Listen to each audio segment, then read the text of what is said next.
What's up, guys? This is Kavosky Irvin. Sorry, my voice is cracking. This is Kavosky Irvin, the host of the Humming Podcast. We're gonna restart that. Never mind. We're not gonna restart. We're gonna let the bloopers speak. I learned that one from Gary. I learned that from Gary, man. This is the host of the Humming Podcast. Thank you for tapping in. Short story is on page 17 in my book, Humans of the Ocean: The Ultimate Naïvetè. Right? It's on page 17, and it begins like this.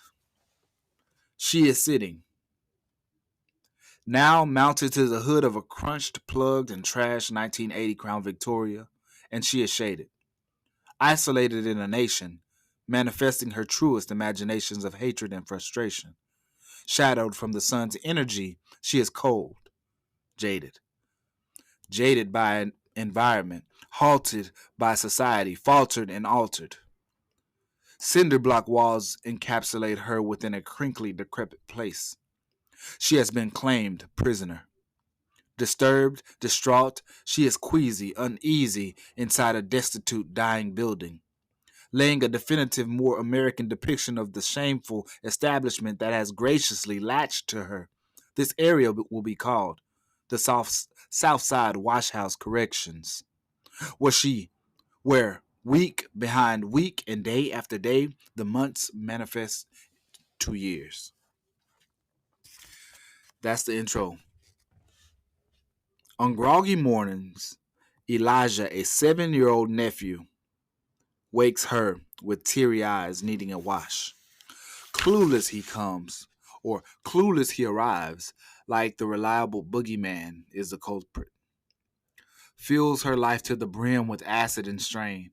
Continues a record-standing dressed in acidic liquid journey as if it were glory gaining. All of Elijah's antics are out of pocket. She has the genuine urge to seek an alibi for all the tough troubles, despite knowing that Elijah had been tossed around like a hot potato for a great duration of his brief existence. With little innocence, Elijah places her at a position of lowliness and sets the bookmark, makes her feel a victim of her own life. His skeleton mother, a scowling victim of a substance known as crack for over 15 years, was headed to rehabilitation just prior to her overdose death in February of 95. Ricori, Elijah's father, has a sentence that he persistently asserts purity, pled not guilty, but evidence backstabbed.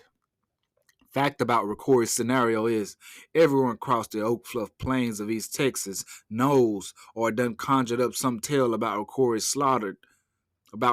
slaughtered Williams boy behind the corner store off Cashew Lane in Blythe. They say potentially a dice game wide left. Or they say a defensive lineman false start on fourth down, a mistake worthy of sure penalty.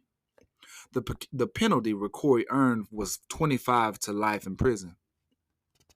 She has practiced arranging thoughts with an intricate manner to banish and rid negativity of Ricori far from her reality.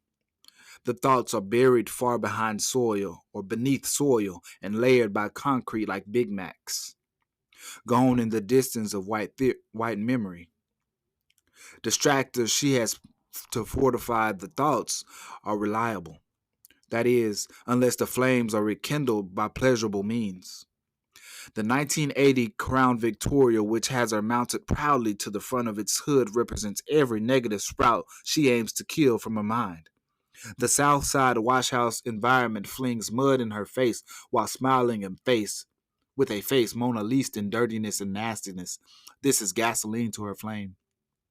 The insides circulate thick gastric puffs through the air, machinery eating dollar bills whole, spitting up coins decisively.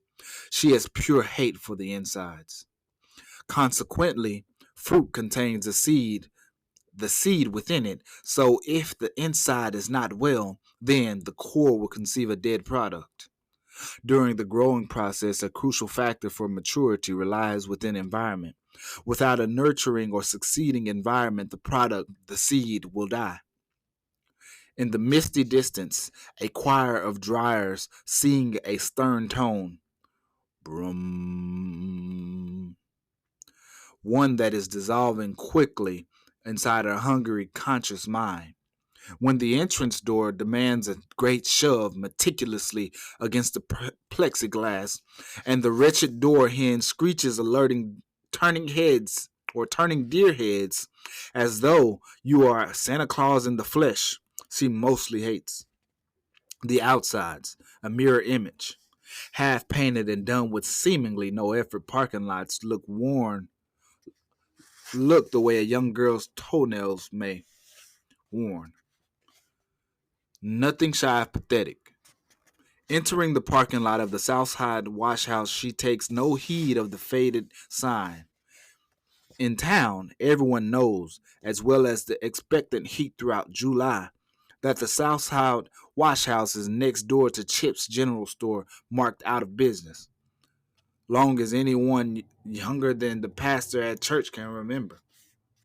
She hates the corner store resting small off Cashew Lane and Blythe Ave, the way it stood and stayed, and her brother, how he fell and went down, down, down.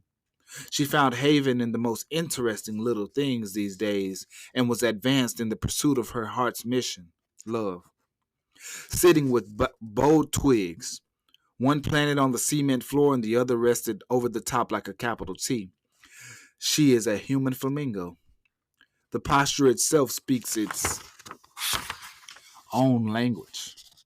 It says, I am about that life and about my laundry. Do not bother me. Unfortunately, though, downtime spent washing dirty laundry is the only scene of peace she is granted from dealing in her family relationship tussles, not to mention the plethora of chaotic days in the office. Cops is showing on the Southside television. Mounted to the cold, solid cinder, a boulder-sized television is dangling beneficially from a pivotal bar. A thick chain linking it with the wall has rendered it theft-proof. Each day, a traditional cat and mouse cartoon shows on the set, or one of the people's favorite channels. These are particularly well for passing time, not necessarily educational, some may dispute. The television set volume is up just enough to drown out the humming and singing machines. This is powerful, guys. Subtitles are visible for the convenience. Inside the nasty belly, as she zips all distractions out of her precious mind and is reading, better yet skimming, a Jet magazine, she notices. She's sitting, cheerfully exalted in the low-grade laundromat, radiant. She belongs with authority, the way a Cadillac Seville on 22-inch Milani witchy wheels belongs in the projects. Her legs dangle with the wind, swinging loose in her see-through glitter sandals, a little black girl. In the square of her chest, she has a Kool-Aid stain. Her Easter pink-colored t-shirt looks ruined. Her air-filled belly is plump, and her arms protrude cutely through her glittered shirt, causing it to speak definitions. It says, I'm too small for you, but I will cover you as best I can. She is slurping a Coke. She is watching the television. Cartoons are on. She chuckles. Jerry just smashed Tom's toe with a hammer, but when she giggled, she was still slurping her Coke, which caused it to spill through her fingers. Her little smile is so precious. The mystery of her curiosity is unknown. She glances up at her. She looks away. Her uncensored question, which approaches your forebrain, or an uncensored, as a matter of fact, this is page 21. If you enjoy what you are listening to right now, go ahead and go to Amazon, purchase a copy of my book, finish out that story, or listen to me read it, then finish it out as I read it to you. And you'll get more. You'll get the exclusive of this work here. So, you get me? That is a work from Humans of the Ocean, the ultimate. Naïvetè. you see how those stories played a part of each other. We talked about hatred in there. We talked about pain in there. We talked about love in there. We talked about beautiful things. We talked about education. We talked about society. We talked about the environment, multiculturalism. We talked about sociological factors in the environment which affect the community. We talked about these things in one little short story. But that short story is not alive yet. We have not created all that we need to create based on this powerful point. Please catch my drift as we drift off into dreamland. That poem was awesome. I hope you check out my last podcast highlighting a specific poem from Humans of the Ocean, the ultimate naivete. But right now we're going to highlight the essence of a short story that I just told you about, September 23rd, 1995. And we're going to talk about the essence of it. The essence of that short story was environment, and highlighting sociology topics that your environment is causing emotions within you.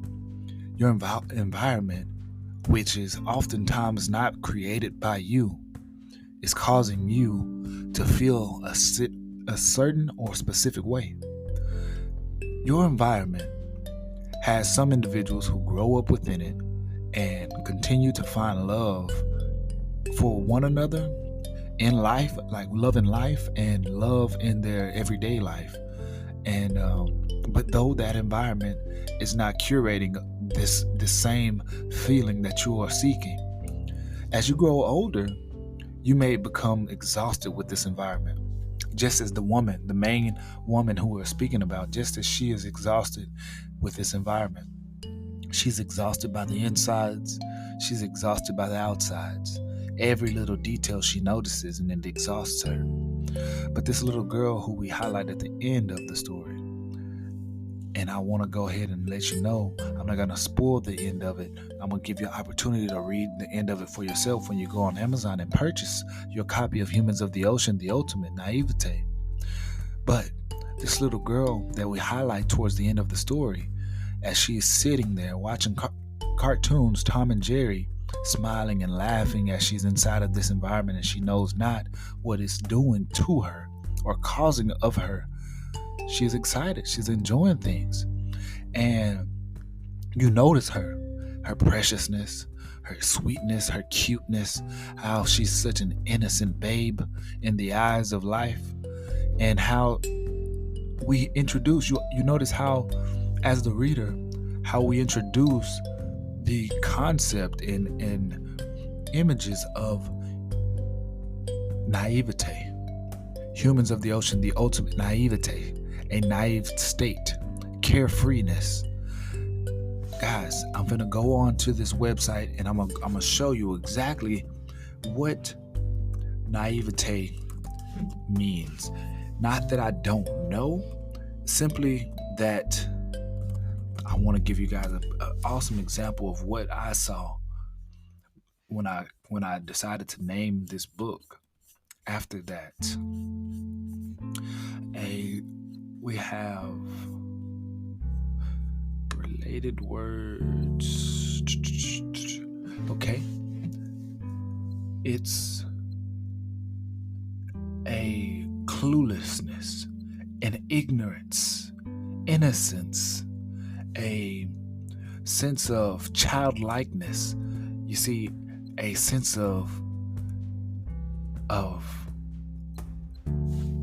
foolish, like it says here, immaturity, ingenuousness, arrogance, ignorance, stupidity, unsophistication. Listen, these things that I'm saying are descriptive of a child, of childlikeness.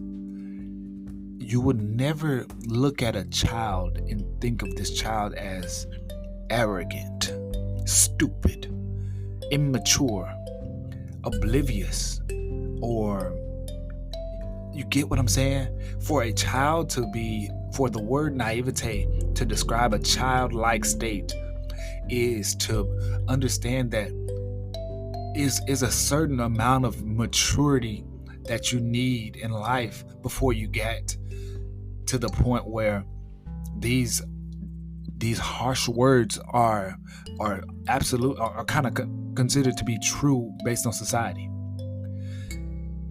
You're a child in a naive state. For you to be arrogant would mean that you have a confident spirit. For you to be childish, that would mean that you have a humorous spirit. For you to be stupid, unsophisticated, that would mean that you see life as a child as a child sees it. Simply like a old time cartoon. Cleverness is another word. Amateurishness, idealism, guilelessness. These are words that blamelessness. These are words that are defining a child. You cannot look at a child and say this child is stupid or dumb because they don't understand something. That it takes time to learn. This is the interpretation. This is what I mean when I call this book Humans of the Ocean, the Ultimate Naïvetè. Because I wrote this story about this starfish who, when you're a teenager, and I put this humanistic personality into the starfish, and when you're a human in this real life, in this real society that we grow up in every day, people try to pretend as though you're supposed to have it all figured out when your environment is literally causing you confusion. In the education system, it's like a one size fits all, and it's not true. It's not true at all. You got one size fits all. Okay, you got the gifted and talented programs, the debate club, all these things, the football team, this, and you got one size fit all when it comes to it. There's many forms. I mean, there could be 20 forms of debate. There could be 20 forms of art. There could be 20 forms of sports, football. There could be 20 forms of soccer. There could be 20 forms of recess, 20 forms of gym, 20 forms of all these things. I mean, athletics do a good job in division of dividing this, but in the education form, it's like you get that one big test.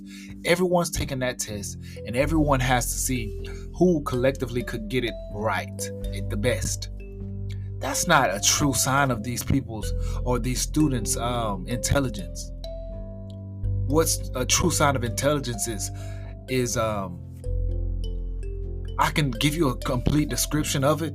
Like, seriously, I can, but I don't know that would do you justice in me telling you my perspective. So I'm going to hold off on that until someone calls in and maybe asks. But I do believe that we are to the point where we have to see the value in certain individuals' unique traits. This is what is power. This is powerful. So this is the explanation of this short story in a nutshell. Thank you for listening.